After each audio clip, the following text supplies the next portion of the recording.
Welcome back doctor. అసలు asthma వల్ల ఎలాంటి ఇబ్బందులు, ఎలాంటి బాధ మీరు చెప్తున్నారు, ఎక్స్ప్రెస్ చేయలేము, ఆ ఫీలింగ్ అనేది బయట వాళ్ళకు తెలియదు, పడే వాళ్ళకే తెలుస్తుంది అని చెప్తున్నారు. ఎలాంటి బాధలు, ఎంత ప్రాబ్లం వాళ్ళు ఫేస్ చేస్తూ ఉంటారు? చాలా బాధలమ్మా. అంటే ఈ వివిధ వయసుల్లో వాళ్ళ యొక్క బాధ వివిధ రకాలుగా ఉంటుంది. పసిపిల్లలు ఉంటారు, ఏం చెప్పలేస్తారు, వాళ్ళ బాధను చెప్పలేరు కదా, ఏడుస్తారు, పాలు తాగలేరు, తాగుతా ఉంటే కూడా ఆశపడుతుంటారు, కాసేపు పాలు తాగి మళ్ళీ వదిలిపెడతారు, మళ్ళీ గాలి తీసుకొని మళ్ళీ పాలు తాగుతారు. సో ఆ నరకం అనేది తల్లి అనుభవిస్తుంది. అయితే పసిపిల్లల నుంచి ఎన్నో రకాలు, ఆ నిద్రపోలేకపోతారు, పక్కన ఎవరేస్తూ ఉంటారు, సో పాలు తాగలేక రొమ్ము వదిలేస్తూ ఉంటారు. తర్వాత వాతావరణం మారినా ఇబ్బంది పడతారు, ప్రయాణాలు చేయాలని ఇబ్బంది పడతారు. ఆ తల్లిదండ్రులకి ఒక నరకం కనిపిస్తుంది. నైట్ పూట నిద్రపోరు, దగ్గి వాంతి చేసుకుంటారు. సో కొంచెం పెరిగి పెద్ద స్కూల్ పోయి ఏజ్కి వెళ్ళా స్కూల్ బ్యాగ్ మోద్దామంటే మోయలేరు, ఆ మెట్లు ఎక్కలేరు, అపార్ట్మెంట్లలో స్కూళ్ళు పైకి మెట్లు ఎక్కలేరు. సో బస్సులో పోయి బస్సు ఎక్కుదామంటే కూడా ఎక్కలేని పరిస్థితి. సో ఎన్నో రకాలైనటువంటి ఇది ఉంటుంది. డిస్కస్ చేద్దామండి. చలపతి గారు ఉన్నారు. చలపతి గారు, డాక్టర్ ఉన్నారు, మాట్లాడండి. ప్రాబ్లం ఏంటో చెప్పండి. చలపతి గారు మాట్లాడండి. మేడం నమస్తే. మేడం నమస్కారం. మాట్లాడాలి మేడం. చెప్పండి చెప్పండి సార్. చెప్పండి. హలో హలో చెప్పండి సార్. నాకు అలర్జీ ఉంది సార్. నాకు బ్లడ్ ఒకసారి మొత్తం అంతా 2 days వన్స్. హలో హలో చెప్పండి, వింటున్నాను, చెప్పండి. చలపతి గారు, మీ వాయిస్ క్లియర్ గా ఉందండి. మీరు టీవీ చూస్తూ మాట్లాడొద్దు, డైరెక్ట్ గా ఫోన్ లో చెప్పండి. హలో నమస్తే అండి, మీ పేరు? హలో హలో డాక్టర్ ఉన్నారు, ప్రాబ్లం ఏంటో చెప్పండి. చెప్పండి చెప్పండి. నమస్తే, చెప్పండి మా. సార్ నాకు దమ్ము వస్తుంది సార్. నాకు ఇంకోటి చెమట పడుతుంది, ఆయాసం వస్తుంది. సంవత్సరం నుంచి బాధపడుతున్నాను. ఆస్తమా నాకు తెలియదు, మీరు చెప్తుంటేనే నాకు తెలుస్తుంది. దీనికి అంటే ప్రాణం పోయే ఉంటుందా సార్? దీనికి ఏం జరగదు సార్? ఇది ఆస్తమా అనేది అదే చెప్తున్నాను కదా, ఇది ఆస్తమా అనేది ఒక్కొక్కసారి ప్రాణం మీదకి వచ్చేటటువంటి జబ్బు, కానీ అంత ఈజీ కాదు. అయితే ఏంటంటే ఆస్తమా వల్ల ప్రాణం వదిలేని చాలా మంది అనుకుంటారు, కానీ ఆస్తమా వల్ల కూడా ప్రాణాలు పోయేటటువంటి సందర్భాలు ఉంటాయి. తీవ్రంగా సివియర్ అటాక్ వస్తుందన్నమాట. కొంతమంది విపరీతంగా రన్నింగ్ చేశారనుకుని పడిపోతారు, విపరీతంగా మెట్లెక్కారనుకుని పడిపోతారు.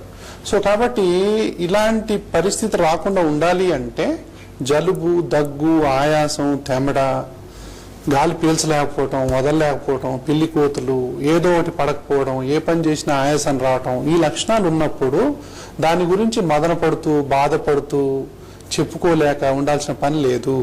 సరైన వైద్యుడిని సంప్రదించండి. చక్కటి వైద్యం ఇప్పుడు అందుబాటులో ఉంది. కాబట్టి అతను అంటున్నాడు, ఇది ఆస్తమానా కాదా నాకు తెలియదు, మరి ఆస్తమా ప్రాణం కూడా పోద్దా సార్ అని అడుగుతున్నాడు. అందుకోసమే ప్రపంచ ఆస్తమా దినాన్ని జరుపుకుంటున్నాం. అందుకే ప్రజలకు అవగాహన కలిగించాలి అనేది ఇప్పుడు గ్లోబల్ ఇనిషియేటివ్ అనే ఆస్తమా యొక్క ముఖ్య ఉద్దేశం. ప్రపంచ ఆరోగ్య సంస్థ ముఖ్య ఉద్దేశం ఏంటి అంటే ఇలాంటి కామన్ మ్యాన్ కూడా ఈ ఆస్తమా వల్ల కలిగేటటువంటి ఇబ్బందులు ఏంటి, ఆస్తమా ఎంత ప్రమాదం, ఆస్తమాకు నిజంగా ఎంత చక్కటి వైద్యం అందుబాటులో ఉంది అనేది వాళ్లకు చెప్పటమే కాకుండా డాక్టర్ల ద్వారా పేషెంట్లకు చెప్పించాలి అనేది ముఖ్య ఉద్దేశం.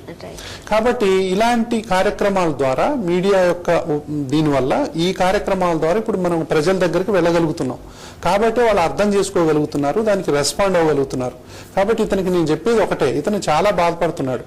సో బహుశా అలర్జీ, ఆస్తమా లక్షణాలు నేను చెప్పిన అన్ని గనక ఈయనకు ఉన్నట్లయితే ఈయన ఆస్తమాతో బాధపడుతున్నట్టే లెక్క. కాబట్టి సరియైన వైద్యుడిని సంప్రదించి సరియైనటువంటి వైద్యాన్ని గనక మనం తీసుకుంటే అలర్జీ, ఆస్తమాతో ఏ ఒక్కరు ఈ రోజుల్లో ఇబ్బంది పడాల్సిన అవసరమే లేదు. కానీ చాలా మంది మందులు వాడుతూ ఉంటారు, హాస్పిటల్లో పోతూ ఉంటారు, వస్తుంటారు పోతుంటారు, యాంటీబయాటిక్స్ అన్ని వాడుతుంటారు, దగ్గు టానిక్లు వాడుతుంటారు, మూఢనమ్మకాలు, నాటు వైద్యాలు, అన్ని రకాల ప్రయత్నాలు చేస్తారు. కానీ ఇది తగ్గలేదు సార్ నాకు అంటుంటారు. అంటే నేను చెప్పేది ఏంటంటే తాళం ఒకటి, తాళం చేయి ఒకటి అయితే ఎంతకు తగ్గదు. కరెక్ట్ డాక్టర్ని సంప్రదించండి. ముందు డాక్టర్కి అవగాహన ఉండాలి ఈ జబ్బు మీద. అప్పుడు మాత్రమే పేషెంట్కు చెప్పగలుగుతారు, పేషెంట్ బాధలను అర్థం చేసుకోగలుగుతారు, పేషెంట్కు సరి అయినటువంటి వైద్యాన్ని అందించగలుగుతారు. అప్పుడే పేషెంట్ వాళ్ళ తృప్తి అనేది వాళ్ళకు హృదయం నుంచి రావాలి. ఆ తృప్తి అనేది వాళ్ళ బంధువుల్లో కనిపించాలి, ఆ మార్పు అనేది వాళ్ళ ఆఫీస్లో కూడా కనిపించాలి. అప్పుడే నిజమైన వైద్యం జరిగినట్లు అనమాట. చలపతి గారు, డాక్టర్ ఉన్నారు, మాట్లాడండి. మేడం నాకు అలర్జీ ఉంది మేడం. చెప్పండి. సార్ నాకు అలర్జీ ఉంది సార్, ఒళ్ళంతా ఎర్రగా అవుతుంది. అంటే ఎలా అండి? ఇప్పుడు నాకు మామూలుగా నేను అలర్జీ అయినప్పుడు నాకు ఒళ్ళంతా దూదులు వచ్చినట్టు అవుతుంది సార్. ఇప్పుడు తిక్కి తెగినా గీరి తెగినా ఎర్రగా అవుతుంది చర్మం అంతా.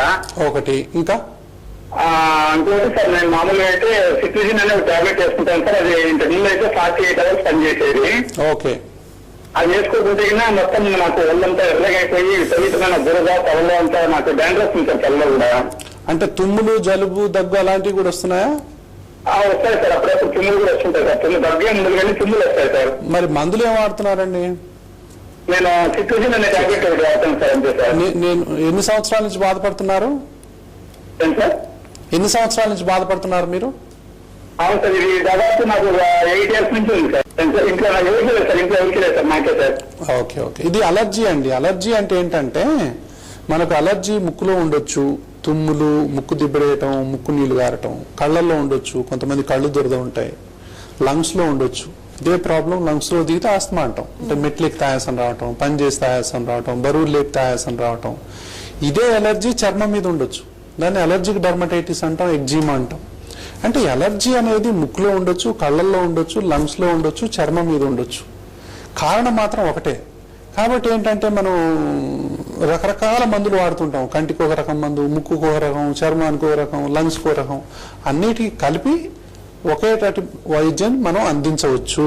మోరార్లెస్ ఒకే రకాన్ని వైద్యాన్ని అందించవచ్చు. కాబట్టి ఏంటంటే ముక్కుల్లో గనక మనం అలర్జిక్ రైనైటిస్ మొదలైతే ఇదే సైనస్ కు దారితీస్తుంది.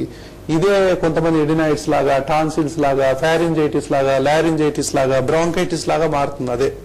కాబట్టి దీనివల్ల కొంతమంది గురకొస్తుంది. సివియర్ అవుతూ ఉన్నప్పుడు బ్రాంకైటిస్ అంటారు. సివియర్ అవుతున్నప్పుడు అదే ఆయాసంగా మారుతుంది. కొంతమందికి ఏదైనా పడకపోవచ్చు, తినే ఆహార పదార్థాలు పడకపోవచ్చు, కొన్ని అంటుకునే పడకపోవచ్చు, కెమికల్స్ పడకపోవచ్చు మనకు. అది స్కిన్ అలర్జీ అనమాట. కాబట్టి స్కిన్ అలర్జీ అన్నిటికంటే మొండి అలర్జీ. కాబట్టి దీనికి సరి అయినటువంటి వైద్య పరీక్షలు దేని వల్ల అలర్జీ వస్తుంది అంటే అలర్జీ స్క్రీనింగ్ టెస్ట్ అంటాం మనం. సో దేనివల్ల అలర్జీ వస్తుందో తెలుసుకొని దాని అలర్జెన్స్ కు దూరంగా ఉండటం. ఇప్పుడు ఇమ్యునోథెరపీ అని చెప్పి వస్తుంది అనమాట. అంటే ఏదైతే మనకు పడట్లేదో దాన్నే మన శరీరంలోకి ఇంజక్షన్ల రూపంలో గానీ, డ్రాప్స్ రూపంలో గానీ అందించడం. సో దానివల్ల బాడీలో మెల్లమెల్లగా ఇమ్యూనిటీ పెంచడం, తద్వారా తుమ్ములు, కళ్ళ దురదలు, ఆస్తమా, చర్మ వ్యాధుల్ని నివారించడం.